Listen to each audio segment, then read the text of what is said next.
making, because in the end, we need to have women teaching women, and men, we need to start teaching men. And where I have a little bit of smoke for Uncle Stu is the fact is that you're an elder. Our elders have failed us, and you understand this. Our elders have not called out the men and have not called out the young men to be doing the right things. Our elders have picked up this thug culture. I have seen men older than me trying to do this whole gangster shit when I was a teen growing up. The elders have done this to try to get the attention of the women they wanted to get. And the elders have not been carrying themselves like the man that you are, Uncle Stu, and you have done amazing things. But to not be aware of the idiocracy of Fresh and Fit and other people, you are doing yourself a disservice because you are not watching what the young people are watching. And that's where your eyes need to be, to create the legacy and to create the voice that you really can do. I hear you speaking with passion all the time, and you're amazing at it. But at the same time, it mirrors the bullshit preachers that we've had in the Black church, and you are not that man. Please look at what the young people are watching and ingesting, and then bring that passion to them. So there's a different balance. That's all I have to say. Well, I respect that, and not only do I respect that, I thank you for your praise. I thank you for seeing my genuosity, my genuineness, and my authenticity. I guess for me, and I'm definitely going to be listening. I can only speak for me. I guess I did not get into this Fresh and Fit fiasco because I'm not into seeing women being made to be drunk and everybody running after them, you know. So you got to forgive me. I just don't follow trash stuff. Okay. But if you're calling me to have to stand up against it, then I respect that call out. So if you know, I can only go on my leadership. If that's what you're looking for, and if that's what the men is looking for, no problem. I'll be glad to do that. We're not looking for it, sir, but that's what they need. But at the same time, people are really looking for what they need.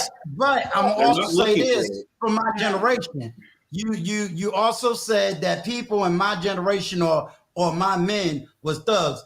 Not all of us was thugs. I'm a veteran of the United States Army. Not all of us also was in that Million Man March. All of us was also calling out a whole lot of stuff. Hold on, WT. Let him. Yeah, not all of us was out there being pimps and thugs. Some of us were actually fathers raising children.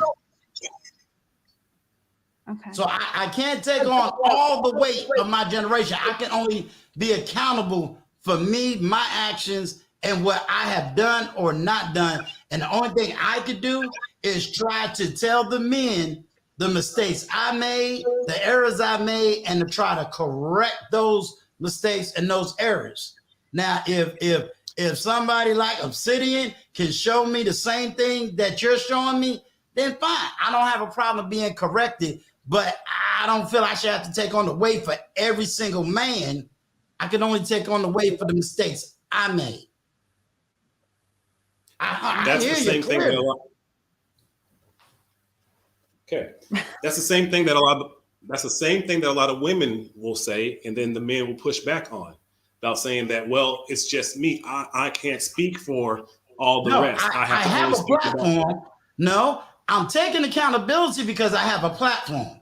I'm taking accountability, and I'm saying even on my platform, the errors I have made and errors I've seen. But what I'm saying to you is, for the characters of men I have been around, I have not seen what you've seen. Now, you're saying to me, I should be more observant in what's going on in Fresh and Fit. And I'm saying, okay, so if I'm not looking at Fresh and Fit, but I'm looking at some other things, so I need somebody to say, okay, Fresh and Fit. Yeah. So Neely Fuller Jr. says, don't watch the person speaking, watch the crowd. It's not about the person that's speaking, it's about how the crowd is reacting. I don't give a fuck about Fresh and Fit. What the problem is the millions of people, the people who watch them. So it's not about going so much after Fresh and Fit. It's about trying to see these people who are incorporating their message, and the people who are really ingesting that. that's where you really need to be speaking to. Can I It's make not a about can I having make a counterpoint? There's going to be a bunch of fresh and fits throughout this entire time, but you have to Can I, be cognitive Yeah. of the people Um. who are watching them. Yeah. Well, like, go ahead. What do you have to say about no, this? I wanted to make a counterpoint. Like I want to start by co-signing WT Funk, where he talked about having the benefit of having some of these sisters in the space, even if they are pandering, right? Because the alternative is them being on the other side and using their voice to pander over there, right? There's a lot of females on the other side who are pandering to black women and selling them extreme hate for black Mm. men, right? So I do want to co-sign that point. But also, if we take a more holistic view of the pros versus the cons of somebody like Fresh and Fit, I think that there is some potential benefit in like the pickup artists or like the alpha male, like the strategist dudes, in the sense, in one sense, and this is what it is. What they are doing is they are telling men that you're having trouble getting girls because it's something that you are not doing right. I think that that is far less of an evil than the content creators who are telling men that they are having trouble getting girls because it's something the girls aren't doing right. Because if it's the girls who need the change, then I think that it can create an anger and a resentment built up, where that resentment can then turn into an attack. Like, I'm not getting coochie or pussy because you hoes out of order.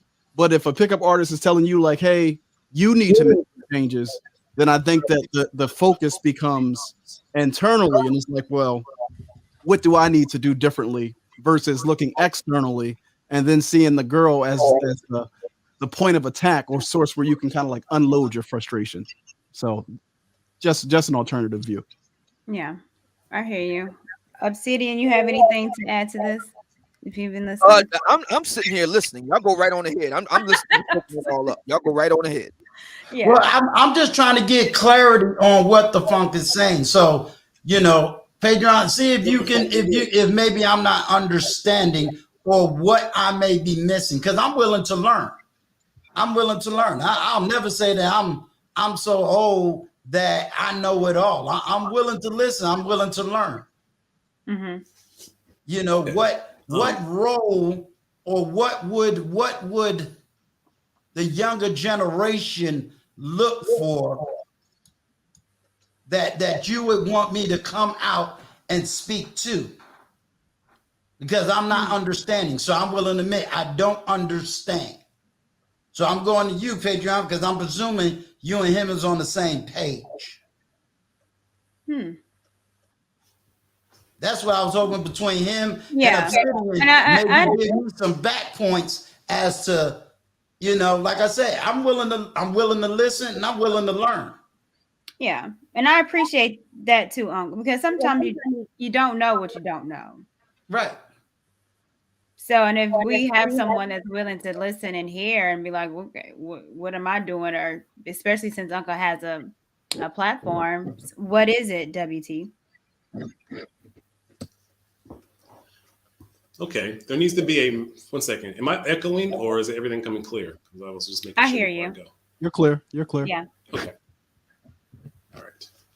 What truly needs to happen is that the elders who are in Uncle's situation, you all need to have a town hall meeting about how to fix and be accountable to some of the things that you have taught us and some of the things that you've been allowed to teach us. It's very blasé to say, well, women need to follow and do this, but you have to understand that we have ingested a culture that is completely archaic. There's no basis of any type of code or religion. It is all just chaos. And that culture has now been to seduce women. And this has happened on your all's watch. You guys are at the end of your days, and you have to, if you want something different for our children, we need you all to start pouring into us so we can learn the things that you've taught us were wrong. And this happens in the Black church. This happens with our uncles. This happens in family reunions. So instead of having our elders still trying to portray that Mac Daddy mode, and you sound just like us now. We need you all to be the grandfathers that you need to be. Our great grandfathers would be beating the shit out of us right now if they saw exactly what our Black community looked like. Our great grandmothers would be smacking the hell out of the Black women if they knew exactly how you all were behaving. But they're not here anymore. They're gone. And we need someone to take their place. But the elders are acting just like we are.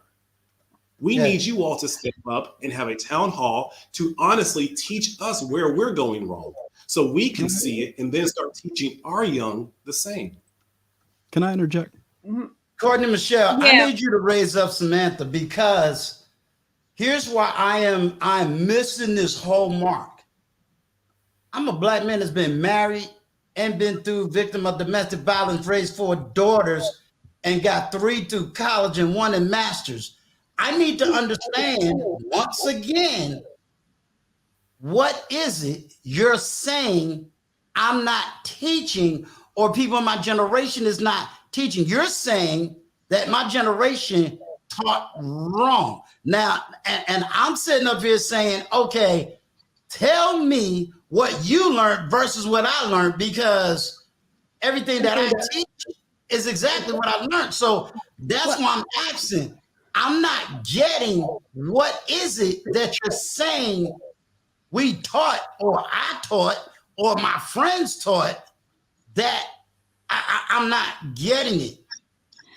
Yes, let me to understand, so that way I can know, okay, so what am I supposed to be doing? Who's the elders I'm supposed to be going after? I'll make this so easy. Understand. And I'll make this super easy. Uncle Stu, I'll make this super easy in less than 15 seconds, okay? Are you ready? Go to the website, Hip Hop Cartoons, listen to Neely Fuller, and he will explain all of this way better than I can, and that's the last thing I'm going to say. Can I say something here, Court? Go ahead. Yes. I think that this is just a very interesting dynamic that we see playing out right here, right? Because technology has created a situation where, for the first time in many generations, we've been able to have this intra-community conversation or intra-generational conversation where we're all in the same space, right? I'm in my 30s, late 30s. I think everybody up here is either in their 30s, 40s, 50s, or older. I don't want to guess nobody's age, right? But when I was growing up, there was a barrier between me and the next generation. Like, I couldn't be involved in their conversations the way in which we can have, like, YouTube and social media allows us to talk across generations now. And W.T. Funk made a point about the way in which culture is ingested. And he talked about, like, the seductive nature or values that we are being imbibed with in this present and future generation. And I just think that we have to be very careful, because the way in which culture is transmitted from generation to generation is via institutions. The chief institution among that being the Black family, which in this current societal construct has been under severe attack, right? And there's an African proverb, right? The stick you beat with will be the stick that you get beat with. So basically what that means is we have to be careful reaching back and hitting the generation behind us with the stick, because the generation that's coming behind us will then take that same stick and say, why didn't y'all do this? And why didn't y'all do that? When what we need to be trying to do is repair the broken chain, right? We need to be those missing links, right, Court? Those that connects the generations to each other, and we can take on this project collectively. So I just think that if we temper kind of a bit of the passion and just put things in their proper context, then we don't necessarily have to beat up the previous generation. We all are inheritors of the same mess. Damn, I'm speaking with all logic. Where's my passion? Well, I'm pretty sure Uncle Stu is receiving it as passion. I'm not saying it's disrespect, but there's definitely passion there. So, I mean, I'm not receiving it as disrespect. There's where I am confused is, and I'm hoping even Chicago Rilla can clear it up for me, is where, even if I looked at all the men that are 54, I'm trying to figure out, what did we say and do? I don't get it. If I don't get it. So, if my generation said we shouldn't have gangster rap, which we said in New York, and yet it got produced all over the place, I just don't get what it is that's really being asked. That way, I know what to do. You're telling me now to go to some other guy's platform, and I'm saying, well, okay, if I take what he just got finished saying, then I'm gonna go to somebody in their 40s and say, okay, tell me what we didn't do in our 50s that messed you up in the 40s, so that maybe we can figure out what's going on in the 30s. That's where I'm getting confused. And if I'm wrong, I stand to be corrected again. Yeah. Well, I know where you're coming from. And let me say this, because this is a lot of, talking points when we talk about women, and when you see women on Kevin Samuels and, they're 30 plus, not married, have children. And it's, we can say the failures of our mothers, the failures of our fathers, which is the previous generation. However, right now, we are all of a particular age. We are now holding the fire, or having to instill this on the younger generation, the people in, the teenagers, the 20 or middle school. It's on us now. We can't depend on the elders that didn't do it for us, because the time has passed. I'm 38 years old. I can't look at my mother and say, you should have taught me this. I should have learned this. It's over now. I'm at an age where now I got to be accountable of my actions, and whether I was taught it then or I'm learning it now, I can't go back. There's nothing that my grandmother can teach me now. What I can do is have a platform. Your grandmother teaches your daughter. That's how it's supposed to be. We're supposed to parent our kids, but we can't. Kids ingest from the grandparents way better than they do the parents. But the grandparents are not pouring into the grandkids. They are still acting like we are. That's what I'm saying. We can't control that. We can't control that. Put that on me. We can ask for them to pour into us in a better way. That's why I want him not to focus on Fresh and Fit, but the people who are watching Fresh and Fit. Because that's what really needs to happen in the community. The people who are the elders need to maybe have conversations with us, and then we let them guide our children so we can be the parents. And it's all got to be a village. And it's all got to be a That's exactly what I'm doing on my platform. The problem